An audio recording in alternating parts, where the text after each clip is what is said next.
Live from the National News Studio, Sri Lanka.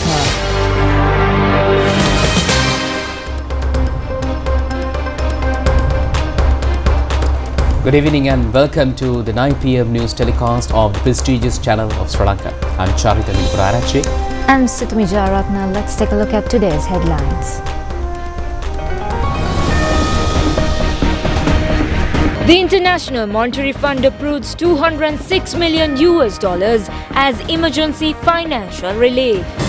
The President presides over a special discussion on restoration of public life. Trains join up-country railway transport between Badulla and Dabewala after 23 days. New data network with transparency to receive foreign aid for affected public. Special protection for religious places during festive season. $50 million loan for the World Bank for Sri Lanka's digital transformation. Massive US attack on 70 IS fortresses in Syria.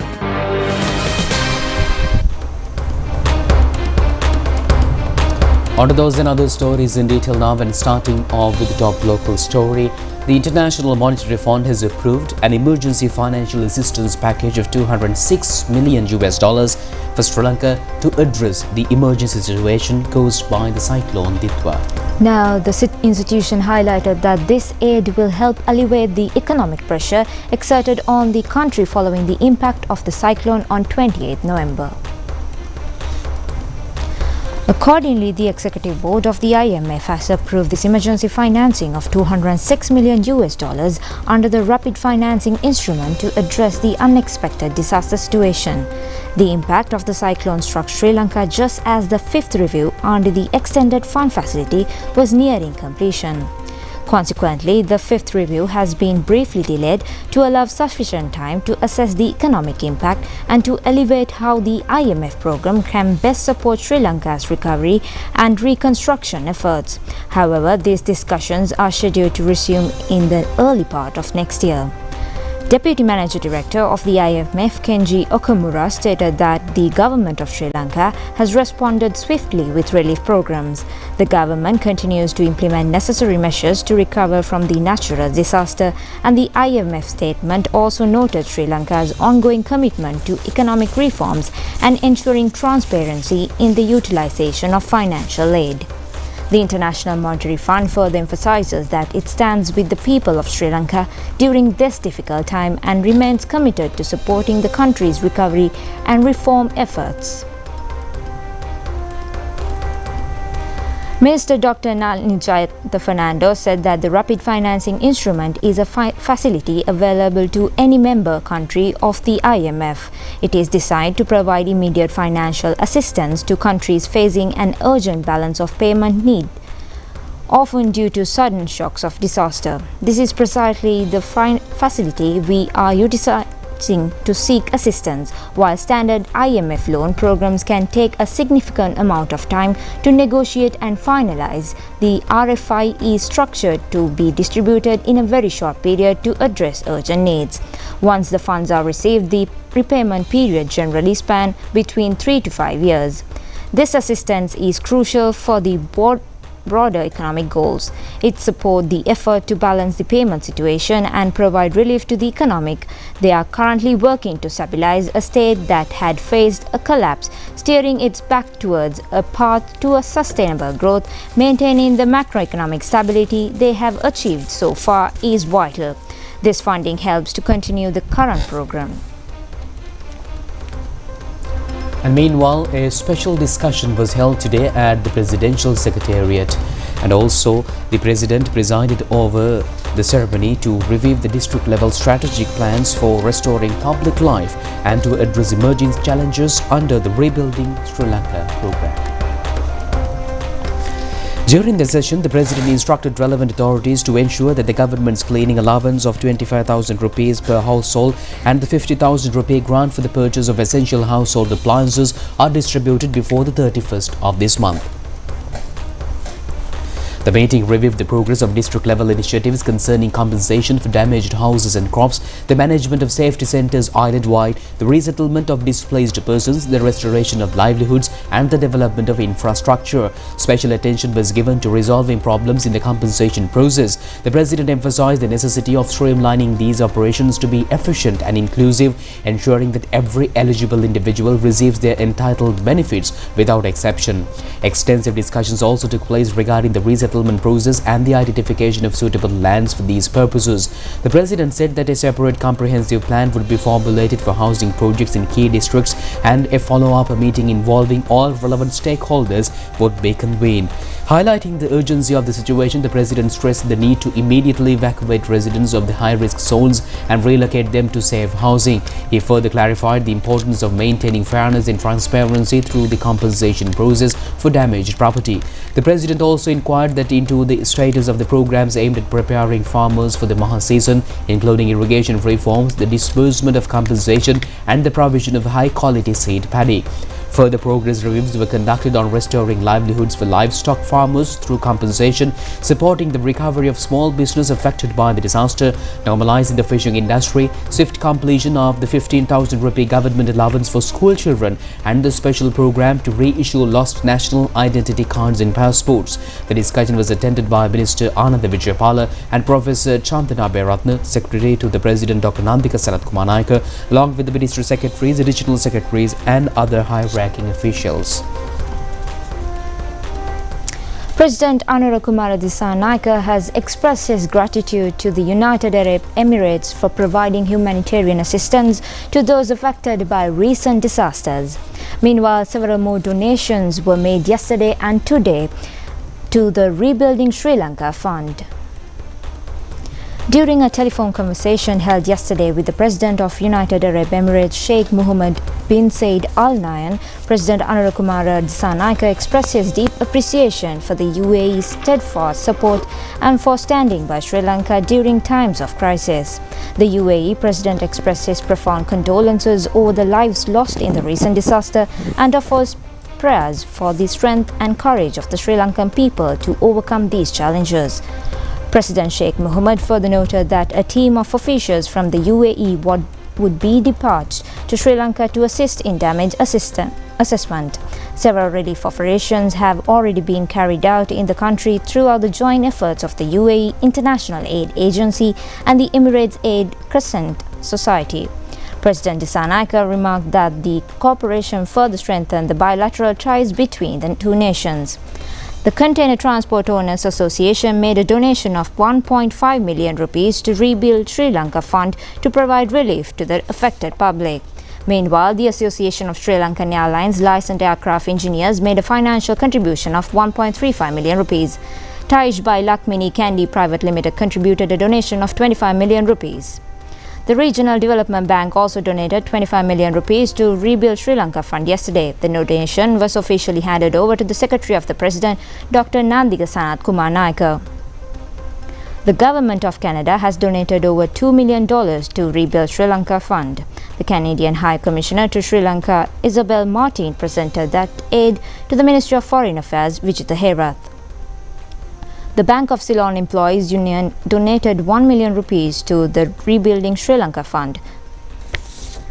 The Retired Teachers Association of Royal College Colombo also donated 1 million rupees to Rebuild Sri Lanka Fund. The donation was formally accepted by Deputy Minister Dr. Anil Jayantha Fernando. And meanwhile, the train transport of the upcountry line from Badulla to Ambevilla has recommenced this morning upon the restoration of the track severely damaged by the Ditwa cyclone.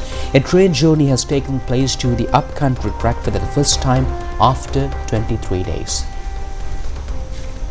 The first train journey was symbolized with the development of the special Udratamaniki train with class S14 power sets to the Department of Railways has taken measures to conduct several train journeys between Badulla and Ambevilla. The relevant train is scheduled to reach the Modera railway station by 9:15 am and the Alla railway station by 9:40 am. It is also scheduled to reach the Etalawa railway station by 10:20 am. The upcountry railway line, regarded as a backbone of the local tourism sector, has been reconstructed due to the untiring efforts of the Sri Lanka Department of Railways, its employees and the National Building Research Institute. Minister Samantha Vidyaratna, Deputy Minister Professor Ruwan Ranasinghe and a group has graced the occasion. Minister Samantha Vidyaratna said that the Ditwa cyclone came to this country and caused the most serious historical damage they have ever known. Against the discussion that the country has to rise in a very short period of time. Today, they are happy because from the very beginning, a large number of tourists have received this news and have come to the city of Badulla. Therefore, the minister said that it is a matter of pride and joy for all them to be in run to the trains in this way during this season. The spring season is to be able to take such steps against the impact of the cyclone. He added that they are currently discussing if tourism come to Nuwara, they can be brought by bus and then transported from Abewala through Alla and Demodara to Badulla.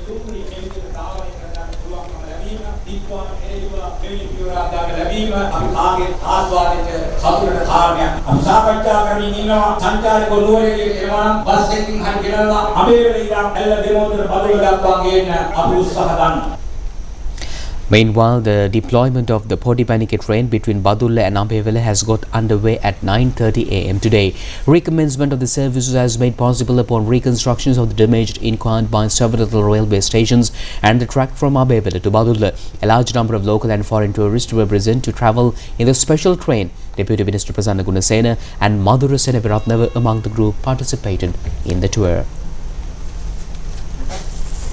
Minister of Plantation and Infrastructure Facilities Samantha Vidyaratna says that measures are underway to hand over compensation and relief loan for damages sustained by the trade sector as a result of the disaster situation shortly. He has made these remarks at a media briefing at the minister yesterday.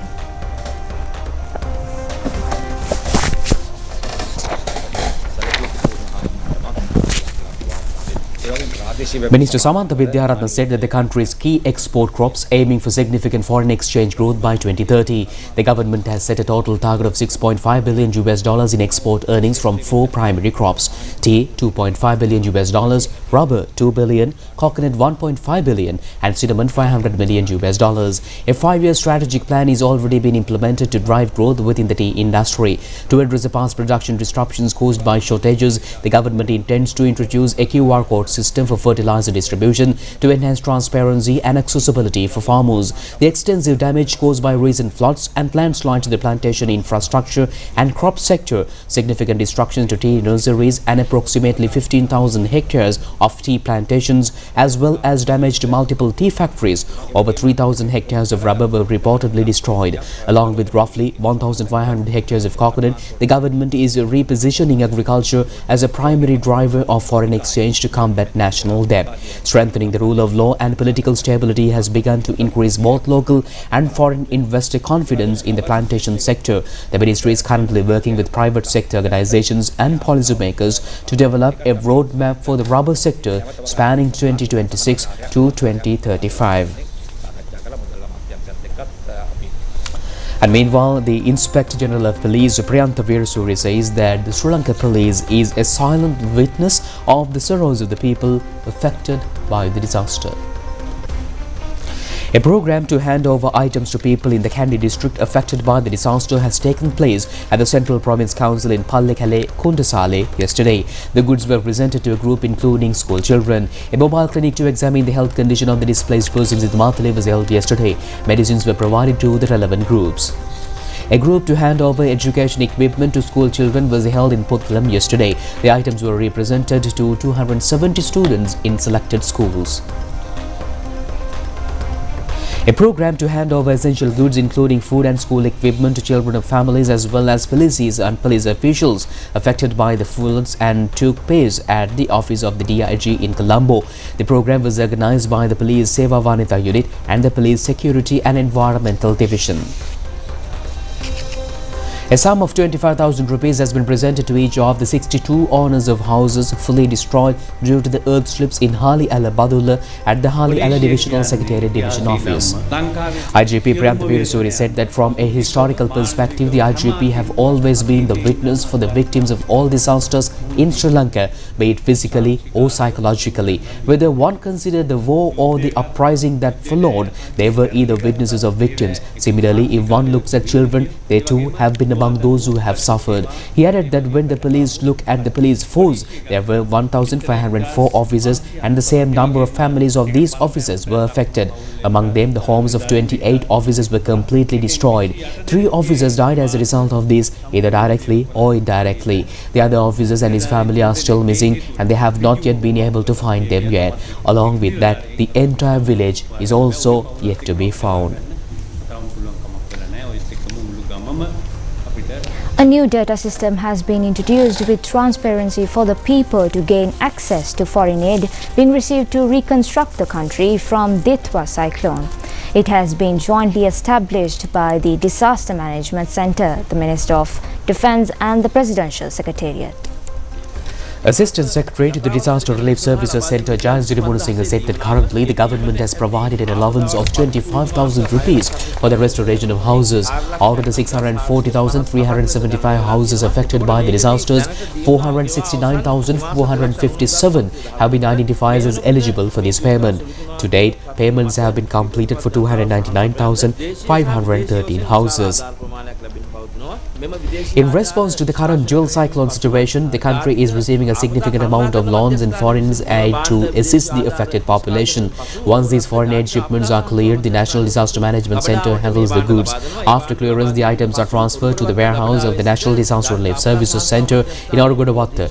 From there, under the direct supervision of the center and according to the requirements submitted by the divisional secretaries, the goods are distributed to the district secretariats and then to the divisional secretariats for final delivery. The entire process is being conducted with high transparency with the support and supervision of the Presidential Secretariat and the Tri-Forces.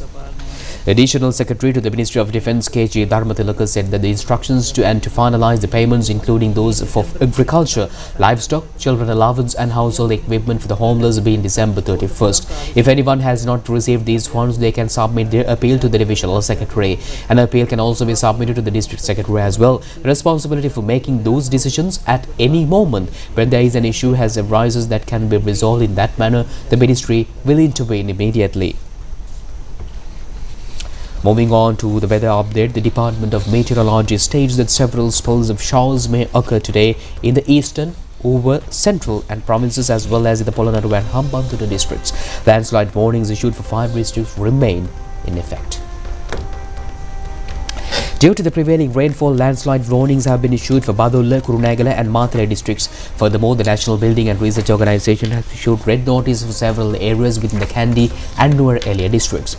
Owing to heavy rains, the water level of the Nachidura Reservoir and the Anuradhapura district has risen. All 6 spill gates remain open, releasing a water capacity of 2,500 cubic feet of water per second into the Balvatu Oyer.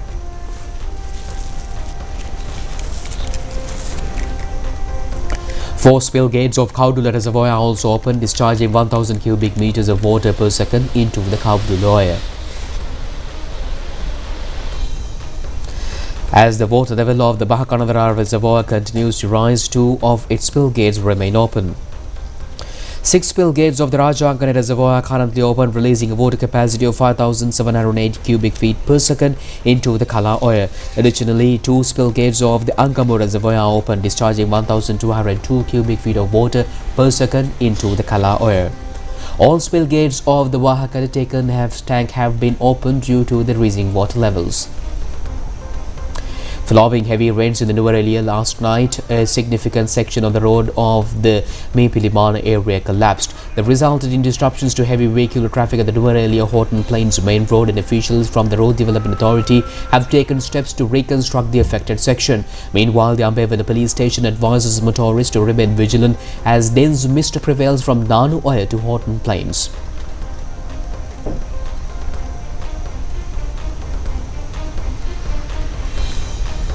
The historic Somavati sacred site remains submerged in flood waters.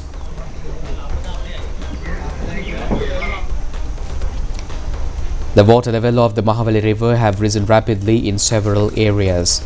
Showers or thunderstorms may occur in the Sabaragama province and Gol, Mathura and Kaluthura districts. According to the weather report, wind speeds may increase up to 40 km per hour at times over the eastern slopes of the Central Highlands, the North, North Central, Eastern and Northwestern provinces and the Hambantota and Monaragala districts. Showers are expected in the coastal areas from Batticaloa to Hambantota via Potterville, and additionally showers may occur at several locations in the sea areas off the coast extending from Colombo to Banthara via Galle. The Meteorological Department further says that winds will blow from the north separately and northeasterly direction along the island, around the island, with speeds ranging between 30 to 40 kilometers per hour.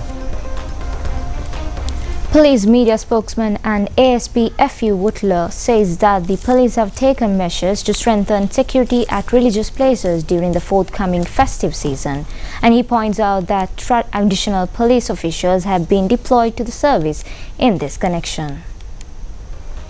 The festival season has now begun, and let me first wish all the Christians, the devotees, a merry and a happy Christmas in advance. You know, the Sri Lanka police have made the special security arrangements in order to see that all religious or worship places are to be taken care of, and the Inspector General of Police has initiated, or rather implemented, many directives to all senior DIGs and the DIGs of the country to see that a very peaceful situation or rather environment to be taken place during this festival season. So each and every headquarters chief inspector or office in charge of the respective police station will have discussions with the respective religious leaders within that area, and it will be a coordinated effort so that security arrangements will be beefed up in the area. We are very much glad that currently the Public Security Committee members and as well as the some of the trustee board members of the respective religious worship places have come forward to support and assist and also guide the Sri Lanka police, and also along with the tri-forces to see that their festive season is well taken care of and all areas to be secured. So in this context, we, the Sri Lanka police, request or rather invite the public to be more cautious, and also if you come across any suspicious vehicle, any suspicious personalities or any suspicious belonging, you may inform the nearest police officer who is surrounded within the area. And also the Sri Lanka police have deployed more than 2,500 police personnel to see that peace and harmony will be taken place during this festival season. And also some of the officers will be in civil attire, and also intelligence officers also will be around you during this festival season. I thank you. Meanwhile, the World Bank Board has approved a $50 million project to help Sri Lanka expand and improve its digital systems. The project will modernize the government services, making them easier, faster and more accessible for citizens and businesses. Key plans including a single online portal for government services, a secure system to share data between state institutions, a digital locker for official documents, and a scalable government cloud platform. Training programs will also be introduced to help both citizens and public servants confidently use these digital services. Beyond the public services, the project will support startups and the IT sector, including a digital startup accelerator, support for women entrepreneurs, and assistance for local tech firms to reach international markets. These efforts are expected to attract around $10 million in private investment. And the project will also improve emergency response and disaster management, ensuring essential service continue during crises. Implementation will be led by GovTech Sri Lanka in collaboration with the Ministry of Digital Economy. Sri Lanka has highlighted its commitment to strengthening traditional medicine alongside modern healthcare at the World Health Organization's second Global Summit on Traditional Medicine held in India. The World Health Organization's second Global Summit on Traditional Medicine was held in Delhi from December 17 to 19, bringing together ministers, policymakers, scientists and practitioners from more than 100 countries. The summit focused on evidence-based practices, stronger regulation and system integration, innovation and global cooperation in the line with the WHO Global Traditional Medicine Strategy for 2025 to 2034. Addressing the Concluding session of the summit, Health and Mass Media Minister Dr. Nalinda Jayatissa said that Sri Lanka is following a clear national roadmap to integrate Western and traditional medicine system while safeguarding cultural heritage and scientific standards. He noted that traditional medicine remains widely used in Sri Lanka, often as the first choice for minor illness, and continue to be incorporated into the country's national health policy. The minister also said that steps are being taken to extend integrated healthcare services throughout primary healthcare centers across the island. And meanwhile, a program to launch the SLT Mobitel 5G services was held at the One Golfers premises yesterday. The 5G service provides exceptional contributions for the activation of innovation procedures in major sectors, including education, health services and production. Participants of the program have been accorded the opportunity to experience a specialty in AR and VR apps, digital sports and live speed demonstrations. The ceremony was attended by Deputy Minister of Digital Economy, Engineer Eragavir Ratna, TRCSL Chairman Varuna Sri Dhanapala, Mobitel Chairman and Director Dr. Motilal De Silva, Chief Executive Officer of SLT Mobitel Imanta Vijayakon, and Chief Operations Officer Dr. Sulakshana Jayawardena, along with the senior officials and key stakeholders from the telecommunications sector. Presentation of checks to 53 lottery winners of the Development Lotteries Board, including super winners, took place yesterday at an event presided over by General Manager of DLB Anura Jayaratna. Handing over the checks to winners of 2 million and 1 million rupees lotteries in each of the district of the island, as well as checks and certificates to sales representatives responsible for the lucky draw, has taken place. Among them, 4 winners of the jackpot of Lagnavasana and also a winner of 2.5 million rupees of the Supiridana Sampatha. In addition, checks were handed over to the other winners of the 2 million and 1 million lottery winners. Accordingly, the value of the total prize money distributed among 536 winners throughout the island was 103,587,016 rupees. High-ranking management of the Development Lottery Board were also present. Ella style kochi chicken fusion rasa prima kottumi pantamai season ekane machan mirisse amuda machan seafood nai mirissekta mirista style tamai machan handunwa dena mirista style nai mirissa seafood fusion rasa prima kottumi pantamai.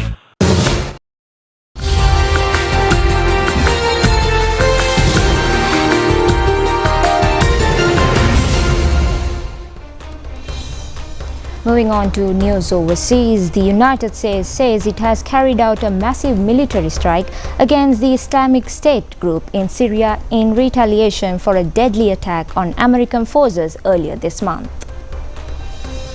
The U.S. Central Command said fighter jets, attack helicopters and artillery struck more than 70 Islamic State targets across central Syria using over 100 precision-guided munitions. Aircraft from Jordan also took part in the operation known as Operation Hockey Strike. The strikes were launched evening local time following a December 13 ambush in the city of Palmyra, in which 2 U.S. soldiers and an American civilian interpreter were killed.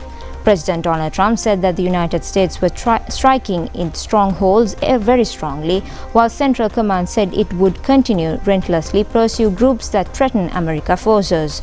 According to the Syrian Observatory for Human Rights, at least 5 members were killed in eastern Syria, including a local cell leader.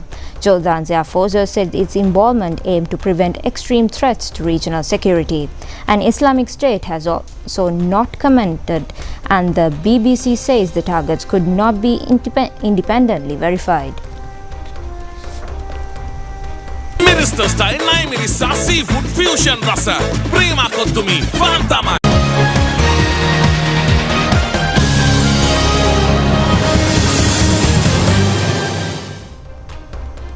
In today's sports news, India and Pakistan have been successful in gaining eligibility into the finals of the Under-19 Asian Cup one-day cricket tournament.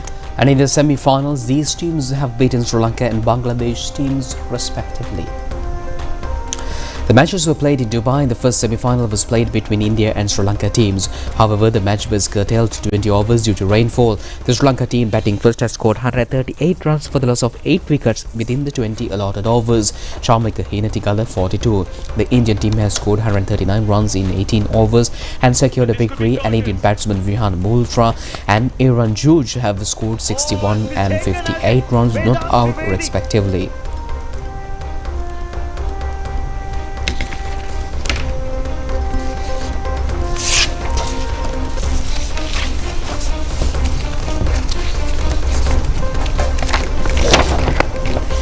Oh, that's in the air.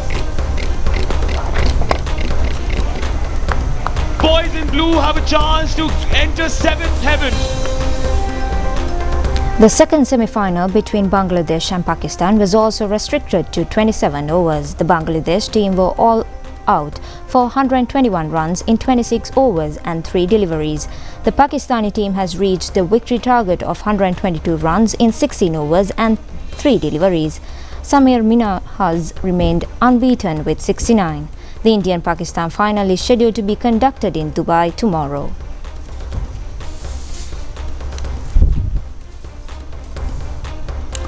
With that sports update, we'll be wrapping up tonight news. Do it just tomorrow, very same time. I'm Charlie, signing with Situmi. Stay safe and